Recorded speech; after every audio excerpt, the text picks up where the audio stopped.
It's Debbie Potts, and I am finally doing a podcast to prepare you for some interviews I'm doing the next few weeks after being at Kona Ironman Hawaii.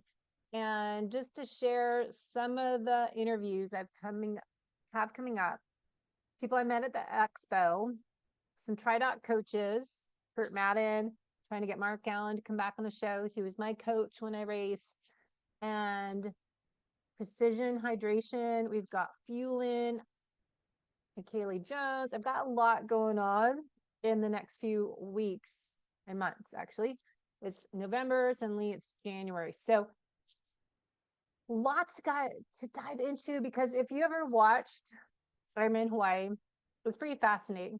What I look at when I'm at Ironman Hawaii Kona, how athletes are training and pacing and fueling going up to the race. And then race day, I got a media pass. I was out on a raft watching the whole men's pro race, men's swim. And then I had a little bit of behind the scenes going on, transition area and whatnot. What are your questions? I know my questions are, how are they pacing themselves during an Ironman race? How are they fueling? There's a lot of vomiting going on. Some pro athletes are known to be the dragon fire or something. Shouldn't be a joke. It should be, okay, why are we throwing up? I started Ironmans in 2001. I was doing all of the nutrition fueling strategies that we were taught back then, and I would throw up the entire bike ride. We'd joke around saying, I'm going to feel better if I get this throw up out of me, because your belly's bloated. So you're trying to drink all this fluid and eat every hour, trying to hit these marks that we put on our water bottles. I'd have Carbo Pro, or I don't know, I tried all the different fueling to get calories in the bottle, and then trying to take supplements or pills, amino acids I was taking, and Endurolites, and eating, and all I would do is throw up. So I know what it's like. That is why I got into fueling as an endurance athlete and training an endurance athlete to oxidize more fat. You do not need to eat all those sugars. Still need some carbs, but not as much if you are more metabolically efficient. If you are having most of your training where you're burning mostly fat oxidation in your zone 2, spending a lot of your training there, and you're moving that metabolic efficiency point to the right with a proper fueling and training program. On race day, we talked to Dan Plews, and hopefully I'll get him on the show, and Dr. Mickey and Leighton from S Fuels talk about how to fuel when you are racing a long distance races Ironman. How do you time in those carbohydrates? A lot of these other companies are saying you need 100 grams of carbs an hour. Dan Plews, I've read in his programs, the Endure IQ programs, you might want to do 60 grams an hour, doing 20 grams every 20 minutes, something like that. If you are more metabolically efficient, we'll talk about what that means and more. So I have a lot of blogs I've been working on. So let's check out debbiepotts.net website. And you can see on here, I've got so many different ones I've been putting on here, talking about gallbladder, bile, liver, getting stronger. Life is not a race, but how lactate is not lactic acid. It's not what we were taught. Another thing that's wrong. We have so many things that we were taught. Cholesterol is bad. LDL is bad. We want to look at what the purpose is of lactate, as it can be recycled and used to create more fuel.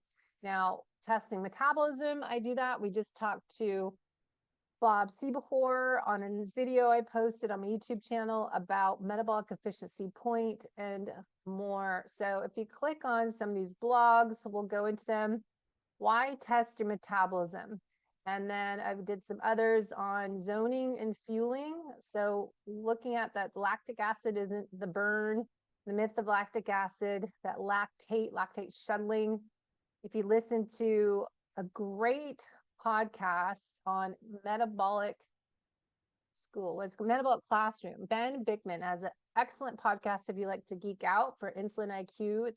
It's just as if you're in college, and he'll talk different lessons for an hour.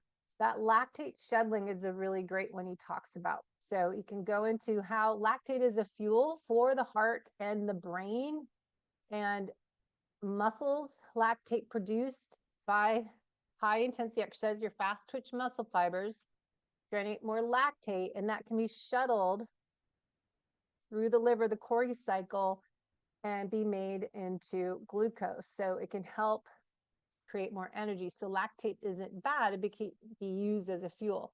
With delayed fatigue, using lactate as a fuel source, sparing glycogen, using lactate for energy allows the body to conserve muscle glycogen, crucial, as we know, for prolonged endurance exercise activities.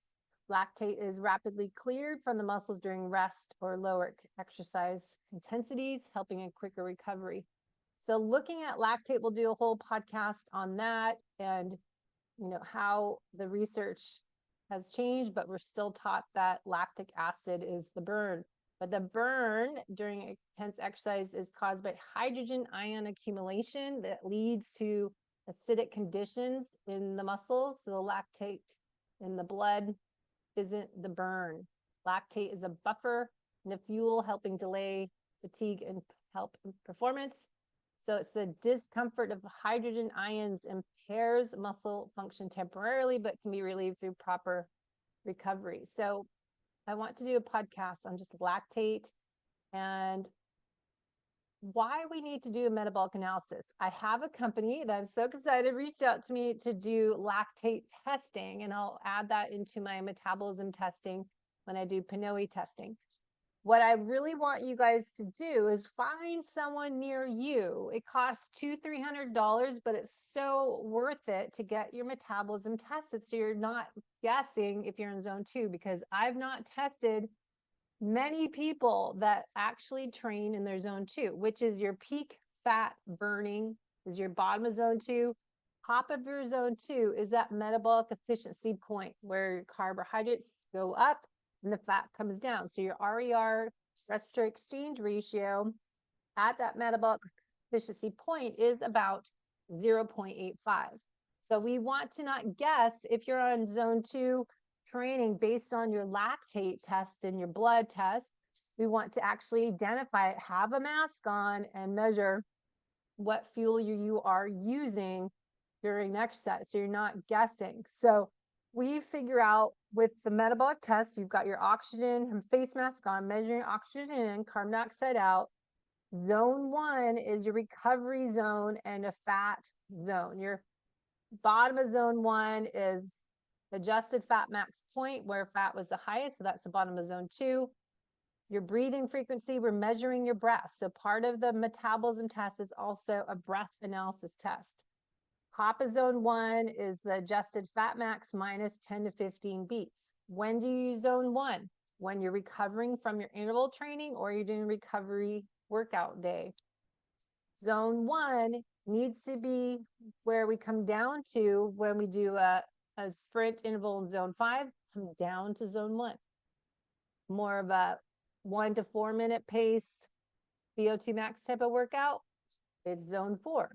To top of zone 3, you come down to zone 1 on your recovery. Stay there 4 minutes and come back up for your 4x4, whatever you work out.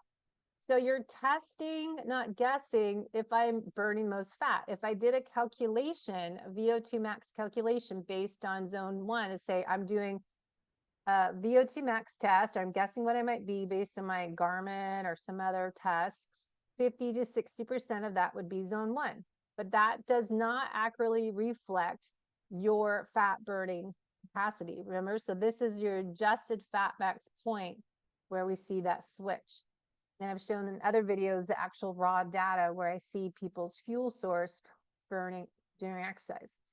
I can do a test on you that measures these 5 zones. So zone 2 is that place where we want to work on for Ironman athletes, for 50K trail runners, for long distance cycling. If you listen to Patty Pagacha on Peter Attia's podcast he had, he's in zone 2 for most of his workouts. When you're going long distance, zone 2 is long sustained distance. It does not mean slow. It just means this is where I'm burning the most fat. I want to get faster and faster. Phil Maffetone taught us that 30 years ago.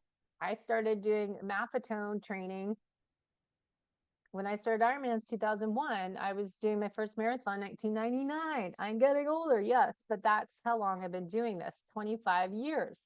So zone 2 is where we're going to identify your adjusted fat max to the carb fat crossover point. If you did a math equation, that would be 60 to 70% of your VO2 max. Or if you did your lactate test, saying your lactate is 2.2 millimoles or under, that doesn't tell you how much fat. We want to know the fat max, okay? So that's important of your true zone 2, none of these formulas. You can find someone where you live to do metabolism testing or take a nice vacation.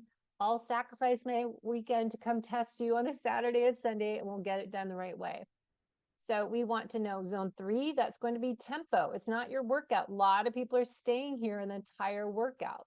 So you're going to have that crossover heart rate to VT2 minus 10 beats. Your zone 3 is that carb fat crossover point and goes up 10 beats below your VT2. We'll talk about what that is in another podcast. So this is zone 3 is more your tempo. If you're training for a half marathon, maybe you're doing a 20-minute piece here. So if you want to race a half marathon, we want to train at your race pace, and that's probably zone 3. Now zone 4, this is more, people call the lactate threshold zone. That's going to be your VO2 max workouts. You're doing that 4x4, Norwegian 4x4, everyone talks about. But this is your heart rate range, VT2 minus 10 beats or below the ventilatory threshold 2. This is primary lactate phosphorylation with increased reliance of your non-oxidative. We're kind of slowly, I think, getting rid of aerobic versus anaerobic, but more looking at oxidative versus non-oxidative pathways. And this is where you're getting more acidosis buffering. But zone 4 is the start of your VT2 minus 10 beats and goes up top of VT2. So this is those medium intervals and help different fuel sources, right? So more glycolysis. Now, if I used math, not science, to know where I should be based on breathing frequency and ventilatory threshold markers, VO2 max would be 80 to 90%, but that's not accurately because if you test lactate or your breathing, we can see your breath, your accumulation of carbon dioxide increases and less oxygen in. So we can really identify your true zone 4. And then of course, zone 5 is going to be, if we're doing a 5 zone, this is where your highest, your RER, respiratory exchange ratio, goes up. And we see this change in your fuel source and your breathing frequency. So this is zone 5. This is why I take creatine for brain health and for exercise sprint interval training, but you're using the phosphocreatine system. And your breathing rate, we're analyzing your breath. Remember, that's 40 to 45. So your heart rate range is going to be from the top end and how high you go, where you stop. So I have a breakdown of the fuel source. You can see in this chart how we use the mitochondria oxidative phosphorylation is what we're talking about in that zone 1 and 2. Zone 3, you're getting a little bit more glycolysis. Glucose goes through pyruvate in the Krebs cycle. And you can see glycolysis, fatty acids are used. Fatty acids go through beta oxidation, acetyl-CoA into the Krebs cycle, and that makes ATP. And also we've got glucose into pyruvate, and that goes into Krebs cycle, create ATP. But then higher intensities, this takes too long, so you're not burning fat. This is why we're changing this fuel source up here, high power sprint interval training, power short duration. So you see, we're never burning zero carbs, they're always being burned at some level, but then the peak glycolysis up there. So listen to my podcast with Daniel Crumbach. I'm not an exercise physiologist, but he's my expert, my mentor in this, as well as Joe Friel is amazing to listen to as well. So I broke down the fuel sources and the energy you'll see used fuel source, when and where and how. This is what we need to know if you're doing endurance training. So going back to the beginning of our conversation today is looking at your zone 2 as an endurance athlete, especially these pro athletes. And Ironman, maybe want to learn from the guys at Tour de France, Tadej Pogačar, that they're training down here. They're getting the testing, metabolism testing. VO2 max is a number. It's great to know for longevity. That will improve, but we need to know how to get your VO2 max higher. So just getting a test and looking at your VO2 max is a number, result of how you performed well on that testing date. If you want that number to be higher the next time you test in 3 months, you need a personalized program, exercise program, nutrition, lifestyle. Remember, stress impacts all efforts here and everything. What you need to do to improve that VO2 max number. You don't know how to properly train in your zone 2 and how to do your HIIT or sprint interval training zone 4 or 5 down to zone 1 unless you have identified the correct fuel sources used in those zones, right? Does that make sense? So you can't just go, okay, my VO2 max is 30. Next time I want it to be 45. I'm going to do whatever workouts until next test.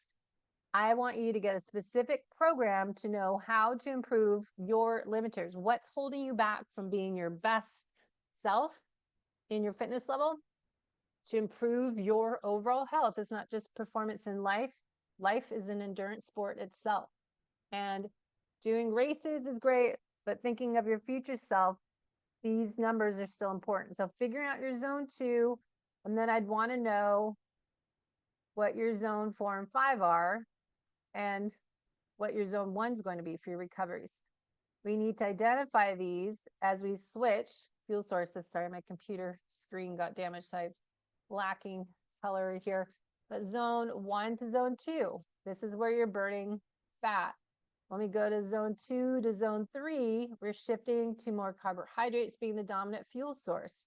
People that are doing all these workouts in zone 3, you're not working on your zone 2 to burn more fat, which is important, not just for endurance athletes to avoid having that need for excess glucose and having GI stress, but also it's less oxidative stress training in zone 2. Zone 3, you don't need to do unless you're doing a tempo workout. Don't keep your whole hour workout in zone 3. You might feel like you did a hard workout, but it's not going to give you the results. I do like what Stacy Sims says, zone 2, and then you're doing zone 5, zone 1 intervals, zone 2 or sprint interval training, and you're heavy lifting. Some people, they do all their workouts here in this zone 3 to zone 4, where carbohydrate metabolism shifts, where that non-oxidative glycolysis, improving your lactate production, and maybe using lactate is good. Zone 4 and zone 5, but that zone 3 is that in-between zone. We have the benefits up here and down here, but zone 3 isn't really where you want to be unless you're doing a 10 or 20-minute tempo race pace simulator for a half marathon or a different type of race that you're going to be race pace in zone 3. So listen to this great video, Lactate Metabolism from Ben Bickman. I put the link in here. Get rid of this, then pop up. But again, I went over, I repeated again at the bottom of this, what is lactate? How is it used? Lactate shedding. So it's repeated in this guy, but really looking at why you should do a metabolism test versus just looking at VO2 max versus just doing a lactate acid test and combining those together. Okay, and then lastly, looking at what is metabolic efficiency. How do you know if you're metabolically efficient? Metabolic efficiency is the body's ability to use fat and carbohydrates as fuel in your workout program, but also at rest. So it's not just for athletes, anyone to improve your metabolic health. You want to be more metabolically flexible, burning fat as your main fuel source and switch to carbs where you're going to go sprint to the airplane, catch a bus or whatever. You need to run as fast as you can to not get attacked, whatever it might be. You need the ability to sprint and you need your ability to go long, sustained distance, as well as lift heavy things, have mobility, flexibility, stability, and really know how to best train all these areas. But Bob Siebehor is someone that taught me about this metabolic efficiency training concept back in 2009. long time ago. And we talked again in a recent podcast. What is metabolic efficiency? Why does it matter? The role of nutrition. And by the way, nutrition is 75% of being metabolically efficient. So if you're not working on your nutrition, which is where I think a lot of these Ironman athletes aren't working on their nutrition, they're working on their training. But again, I don't think they're really training the right zone. So it's remembering it's not just how you train, it's how you fuel, train, and perform in life every day. So you want to look at an accurate test is what we do, PNOE, your resting metabolism. And then we want to figure out how many calories you need a day from that. If you're trying to lose weight or optimize your metabolic health, we want to look at your blood chemistry markers, GI test, look at your food sensitivities if needed, but really looking at how do you compare against other people, your height, weight, age, and gender. Metabolic efficiency we're looking at, carbon fat burn at rest. How is your metabolism functioning at optimal level? If we have too much dependence on carbohydrates, that's going to impact weight loss and your energy. So we can identify early on, even if you're an athlete, you have signs of metabolic dysfunction.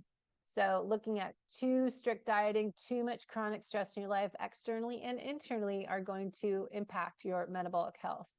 So identifying things, these red flags earlier, what I'm trying to stress to you. Improved recovery, exercise planning, enhanced energy and endurance. So all this information we can get from a resting metabolism. Really important marker here, if you have chronic dieting, overtraining, your resting metabolism rate may be lower than it should be, suppressed. So we can identify this is what I'm trying to pitch to people on the weight loss drug, GLP-1 agonists, that you need to make sure you're not slowing your metabolism down. So if you're struggling losing weight, even if you're exercising, we want to identify what's going on. Look at clues. It's not just one thing. Chronic stress, eating poorly, not prioritizing your sleep, not moving throughout the day. It's not just your workout you're doing, it's the rest of the schedule you need to focus on. So we want to make sure we're not overtraining under recovery and we're not chronically dieting of low energy availability. So that's all into this blog. Low energy availability, Stacey Sims talks about if we're not eating enough calories. She talks about low carbs, which I questioning, but I think if you're ultra strict, you know, feeling crappy, maybe you're eating too low carbohydrates for your high intensity workouts. But we want to go back to my other episodes on kisspeptin and sex hormones and the role of cortisol in the stress response. If you have chronically low carb intake, they say can lead to elevated cortisol levels. I don't know about that. Maybe it's true for some people, but if you're metabolically healthy and fat adapted, if you're not eating enough calories or you're restricting carbohydrates around that workout. But that is a conversation I want to have with Dr. Mickey to hear her opinion. But we can beware of those red flags of too much chronically elevated cortisol over time. That's what happened to me on thyroid health. So I just want to give you an update of what I'm working on. There's lots of blogs how to get body to burn more fat. So tell me what you want to learn on this new year coming up, how we work on metabolism testing to improve the aging process. And then of course, the zoning and how to burn more fat. I love talking about. So I want to go into all of these blogs, but I just got to pick which ones you want to listen to. And looking at why these endurance athletes should probably start looking at their fueling and training off season. So reach out to me and we'll dive into these topics and figure out how you can be more metabolically efficient as an athlete, but also as just aging in general, right? We should be thriving as we age and not struggling. Even though you're fit, you're probably not healthy from the inside out. I run functional lab testing as an FDN practitioner, correlate the lab results back with my nutritional therapy practitioner forms of signs and symptoms of dysfunction. So we don't treat lab results. We look at the whole person, put all this missing pieces of a puzzle together so you can thrive as you age and not struggle. A lot of practitioners get the lab test results and still are treating the results of the labs, giving you this for that. So say you have signs of low digestive enzymes, take enzymes. You have sign of low bile production, take more bile salts. We still want to figure out why, what else is going on? What's causing your digestion to be off? What's causing your B12 to be low? Do you have any H. pylori? Do you have any bacteria overgrowth? So we want to identify clues of hidden sources of internal stress. It can be chronic stressors as well as our external stressors, not just over-exercising, but just living life as a race in general. So let me know your thoughts. I want to hear from you. So message me, debbiepotts.net, Coach Debbie Potts at iCloud. Send me a message in the comments below, and let's go into what topics you want to focus on this next year, January 2025, and dive into off-season training, how you can improve your fueling, training, and pacing in life as an endurance athlete, but also just for improving the aging process. Thank you.